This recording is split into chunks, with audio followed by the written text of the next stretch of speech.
नमस्कार दोस्तों, स्वागत है आपका हमारे चैनल ज्ञान लो में। आज हम बात करेंगे what is the basis of classification. यानी कि पहले हम जो डिस्कस कर रहे थे कि जो डाइवर्सिटी है लिविंग ऑर्गेनिज्म के अंदर, उसकी बेसिस क्या है। अगर हम उनको ग्रुप्स के अंदर डिवाइड करना चाहें तो उनकी जो किस हिसाब से हम क्लासीफाई करेंगे।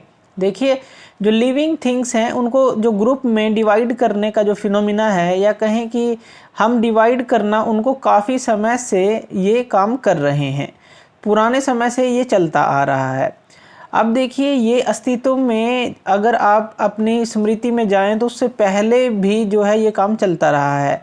जो हमारे साइंटिस्ट हैं, जो थिंकर हैं, वो ये काम करते रहे हैं। इसी तरह से अगर हम बात करें, ग्रीक थिंकर थे एरिस्टोटल, उन्होंने एनिमल्स को क्लासीफाई किया था, यानी कि उनको ग्रुप में डिवाइड किया था। किस अकॉर्डिंग किया था कि जो एनिमल्स रहते हैं लैंड के ऊपर, पानी के अंदर और एयर के अंदर, उन्होंने इस हिसाब से उनको क्लासीफाई किया था, यानी कि अलग अलग ग्रुप में उन्होंने क्लासीफाई किया था। और ये जो वे है किसी भी लाइफ को देखने का काफ़ी सिंपल वे है, तो ये लेकिन मिसलीडिंग भी है, काफ़ी मिसलीडिंग आप इसको कह सकते हैं। क्यों? क्योंकि अगर आप वाटर की बात करें तो वाटर जो है एक हैबिटेट आप बोल सकते हैं, यानी कि यहाँ पे काफ़ी सारे जीव रहते हैं। जैसे कि अगर आप बात करें, यहाँ पे वेल्स रहते हैं, ऑक्टोपस रहती हैं, स्टारफिश हैं, शार्क्स हैं, और हम जानते हैं कि ये डिफरेंट हैं एक दूसरे से, लेकिन हैबिटेट इनका सेम है, यानी कि एक ही जगह पे रहती ज़रूर हैं, एक ही तरह का उनको, यानी कि पानी तो ज़रूर चाहिए रहने के लिए, लेकिन इनके अंदर जो है काफ़ी सारी डिसिमिलैरिटीज़ हैं। तो ये एक गुड वे नहीं था कि हम किसी ग्रुप के अंदर डिवाइड कर पाएँ कि लैंड पे जो जीव रहते हैं उनका एक ग्रुप बना दें, वाटर में जो रहते हैं एक बना दें, एयर पे जो रहते हैं एक बना दें। तो ये कोई एक अच्छा वे नहीं था इनको ग्रुप बनाने का। तो अगर हम बात करें तो हमें क्या करना होगा, सबसे पहले तो हमें डिसाइड करना होगा हमें ज़रूरत क्या है कि कौन सी जो करैक्टरिस्टिक्स है हमें यूज़ करनी पड़ेगी बेसिस के लिए। यानी कि कोई बेस तो हमें चुनना ही पड़ेगा कि उसके अकॉर्डिंग हम ग्रुप को बना सकें। बेस का क्या मतलब है कि मान लीजिए हमारे पास अलग अलग तरह के करैक्टरिस्टिक्स के जीव हैं, और उनमें से जो है हम एक सिमिलर करैक्टरिस्टिक्स छांटते हैं। जैसे मान लीजिए ह्यूमन बीइंग की बात कर लें तो हम उनमें से अगर कुछ करैक्टरिस्टिक्स जो है निकालें कि जैसे 2 हैंड हैं, 2 लेग्स हैं, और एक हैंड में 4 फिंगर और एक थंब है, तो मोस्ट ऑफ अस जो है ये सारी चीज़ें हमें मिलती हैं। तो इस तरह से एक ग्रुप बनाया जा सकता है। यानी कि अगर आप कहें जो करैक्टरिस्टिक है उसका क्या मीनिंग है, जो हमने यहाँ पे बात की कि करैक्टरिस्टिक तो हमें कोई ना कोई बेस लेना ही पड़ेगा।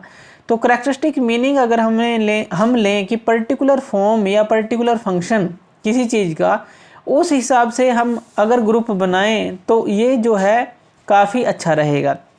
तो हमें क्या है, हमें करैक्टरिस्टिक के बारे में सोचना बहुत ज़रूरी है, ताकि हम जो है डाइवर्स ग्रुप जो है ऑर्गेनिज्म को क्लासीफाई कर सकें, यानी कि बहुत सारे जीव हैं उनको अलग अलग कर सकें, और उनकी जो सिमिलर थिंग्स हैं या उनकी जैसे स्ट्रक्चर हो गया बॉडी का, या उनके जो फंक्शन हो गए, उसके अकॉर्डिंग ग्रुप बनाया जाए, और फिर उसके आगे जो है सब ग्रुप बनाए जाएं। तो जैसे कि मान लीजिए पहला फॉर्म पे बना लें कि इस तरह के जीव जो दिखते हैं, दूसरा उनके फंक्शन पे बना लें, तो इस तरह से सब ग्रुप बनते चले जाएं। तो करैक्टरिस्टिक से हमारा यहाँ पे ये मतलब है। अब करैक्टरिस्टिक के अंदर जो है हम जो है, अगर हमने बात की ह्यूमन बीइंग की, इसी तरह से जो है अगर हम बात करें कि हम चल सकते हैं, लेकिन जो पेड़ पौधे हैं वो चल नहीं सकते, तो ये भी एक जो करैक्टरिस्टिक हो सकती है, या एनिमल और प्लांट के बीच में भी एक करैक्टरिस्टिक हो सकती है। तो इस तरह से हमें करैक्टरिस्टिक पे ध्यान देना पड़ेगा। अब इसके लिए हम एक एग्जांपल ले लेते हैं, हम ले लेते हैं एक स्टोन वॉल का एग्जांपल। स्टोन वॉल का एग्जांपल क्या है कि अगर मान लीजिए आप स्टोन वॉल बना दें, यानी कि पत्थर है, आप पे डिफरेंट शेप के पत्थर हैं आपके पास, और आप सबसे नीचे वाली जो आपने ये जो है लगा दी सीमेंट के साथ, जो है अच्छी तरह से आपने लगा दिया। अब जो इसके ऊपर जो स्टोन लगेंगे, उनके जो किस तरह के स्टोन आप चूज़ करेंगे अकॉर्डिंग टू जो आपने नीचे यूज़ किए हैं। जैसे ये स्टोन आपने लगाए अलग अलग शेप के, तो इसके ऊपर जो स्टोन लगेंगे वो अकॉर्डिंग टू जो नीचे वाले स्टोन की शेप है उसके अकॉर्डिंग लगेंगे। यानी कि अगर हम देखें कि ये जो है फर्स्ट करैक्टरिस्टिक अगर हम डिवाइड कर दें तो उसके अकॉर्डिंग जो है फिर आगे दूसरी नेक्स्ट लेवल पे हम ग्रुप बनाएंगे। इसी तरह से तीसरा अगर हम स्टोन की इसके ऊपर एक परत चढ़ाएं तो वो सेकंड ग्रुप के हिसाब से चढ़ेगी, यानी कि तभी एक वाल पूरी बन पाएगी। अगर हम उससे पीछे वाली रो के अकॉर्डिंग ऊपर जो है पत्थर लगाते चले जाएं। तो अब देखिए यहाँ पे एक जो उससे प्रीवियस वाली है, जैसे सेकंड जो है फर्स्ट पे डिपेंड है, यानी कि फर्स्ट जो है एक ब्रॉड ग्रुप बन गया, सेकंड जो है फिर उसके अकॉर्डिंग बन गया, थर्ड जो है वो सेकंड के अकॉर्डिंग बनेगा। तो इस तरह से अगर हम देखें कि हमें जो है बेसिक जो है सबसे जो नीचे वाला ग्रुप है उसके अकॉर्डिंग आगे सब ग्रुप बनाते चले जाने हैं। तो हमें सबसे पहले तो बेसिक ग्रुप चूज करना पड़ेगा, एक बड़ा ग्रुप, फिर उसके बाद छोटा, उससे छोटा, इस तरह से सब ग्रुप बनाते हम चले जाएंगे।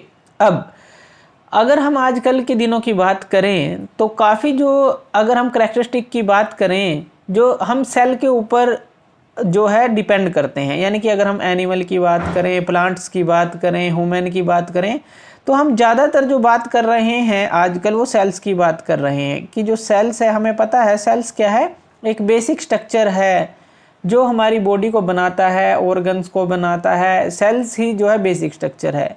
तो लिविंग ऑर्गेनिज्म के अंदर अगर हम बात करें तो जो हमारी जो सेल्स हैं उनकी नेचर के अकॉर्डिंग भी जो है हम जो है एक पूरा ग्रुप जो है उसकी क्लासिफिकेशन कर सकते हैं। चलिए इसको देखते हैं, इसके एग्जांपल समझते हैं। सबसे पहले लेते हैं यूकैरियोटिक सेल को। तो ये है हमारी यूकैरियोटिक सेल। यूकैरियोटिक सेल क्या होती है? इस तरह की ये सेल होती है, हमने ये फिगर बनाई है।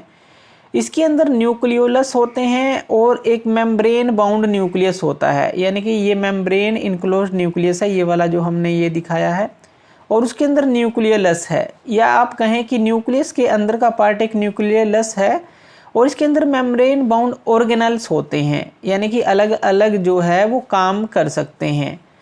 तो इस तरह से अगर आप देखें, अगर हम यूकैरियोटिक की बात करें कि इसके अंदर एक अच्छा न्यूक्लियस है, डेफिनेट बाउंड्री का न्यूक्लियस है, तो इस तरह की सेल जो है अलग तरह के उसके जो सेल डिज़ाइन होगा। इसी तरह से हमारे ये तो यूकैरियोट्स हैं, प्रोकैरियोट्स भी होते हैं जो हमने पहले पढ़े थे। प्रोकैरियोट्स में अलग तरह की न्यूक्लियस की अगर हम देखें कि वो अलग तरह का एक डेफिनेट न्यूक्लियस उसके अंदर नहीं होता। तो यहाँ पे हम देख सकते हैं यूकैरियोटिक सेल और जो प्रोकैरियोटिक सेल है, हम जो है छोटे से छोटे लेवल पर उनको जो है उनकी सेल डिज़ाइन है उनका देख सकते हैं। और हम जो है ये मल्टी सेलुलर जो ऑर्गेनिज्म है अगर हम बात करें वो भी जो होते हैं कुछ स्पेशलाइज्ड फंक्शन के साथ होते हैं। तो ये भी एक बेसिक कैरेक्टरिस्टिक बन सकती है क्लासिफिकेशन की कि यूकैरियोटिक हैं, प्रोकैरियोटिक हैं, जो न्यूक्लियस के अकॉर्डिंग डेफिनेट न्यूक्लियस है, मेम्ब्रेन बाउंड न्यूक्लियस है, या इस तरह की चीज़ें आप ले सकते हैं। इसी तरह से आप बॉडी डिज़ाइन की बात कर सकते हैं, जो बॉडी डिज़ाइन है उसकी बात कर सकते हैं, यानी कि जैसे तो हमने एक सेल की बात की, लेकिन अगर हम बात करें कि जो सेल हैं अगर वो ग्रुप के अंदर हों, सेल जो हैं ग्रुप के अंदर हों, क्योंकि कुछ सेल जो होती हैं वो सिंगल होती हैं और कुछ ग्रुप में होती हैं, और जो ग्रुप में होती हैं ये हमारी सिंगल ऑर्गेनिज्म के अंदर जो है ये डिवीज़न ऑफ लेबर का काम करती है, या कहें कि एक सिंगल ऑर्गेनिज्म बना लेती है और इसके अंदर जो सेल ग्रुप के अंदर अलग अलग सेल जो है अपना काम बांट लेती हैं। और इस तरह से आप कह सकते हैं कि जो ऑल सेल्स हैं वो एक पर्टिकुलर फंक्शन करती हैं। ये सेल अलग अलग हो सकती हैं लेकिन ये एक पर्टिकुलर फंक्शन को करती हैं, यानी कि एक स्पेशल फंक्शन के लिए एक ग्रुप बनाती हैं। तो ये भी एक कैरेक्टरिस्टिक हो सकती है बॉडी डिज़ाइन ऑर्गेनिजम्स के अंदर, यानी कि जैसे अमीबा है या फिर एक वोम है, तो उनको आप बॉडी डिज़ाइन के अंदर जो है देख सकते हैं कि वो काफ़ी अलग होते हैं। आगे अगर आप कैरेक्टरिस्टिक का ग्रुप बनाना चाहें तो वो फूड का बनता है। फूड का जैसे कि प्लांट जो हमें पता है, प्लांट अपना जो फूड है वो खुद बनाते हैं, जो हमारे प्लांट होते हैं। तो प्लांट जो फूड खुद बनाते हैं, लेकिन अगर हम एनिमल की बात करें तो वो प्लांट्स के ऊपर डिपेंड है, या फिर हम ह्यूमन बीइंग की बात करें तो वो प्लांट्स के ऊपर डिपेंड है, ये हमें पता है। तो यहाँ पर भी एक ग्रुप बन सकता है कि जो फूड अपना खुद बनाते हैं, ये भी एक जो है अलग आप उसका ग्रुप बना सकते हैं। और जो डिपेंड रहते हैं या अपना फूड जो है खुद नहीं बना सकते, तो उसके भी एक जो है अलग तरह का क्लासिफिकेशन आप कर सकते हैं।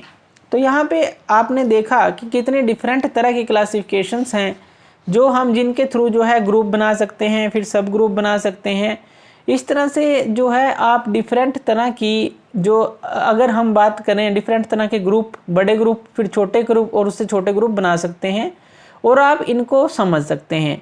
तो ये था हमारा कि बेसिस ऑफ क्लासिफिकेशन क्या है मेनली। अगर हम बात करें करैक्टरिस्टिक्स के अंदर हमें क्या देखना है, कोई फॉर्म या कोई फंक्शन जो है।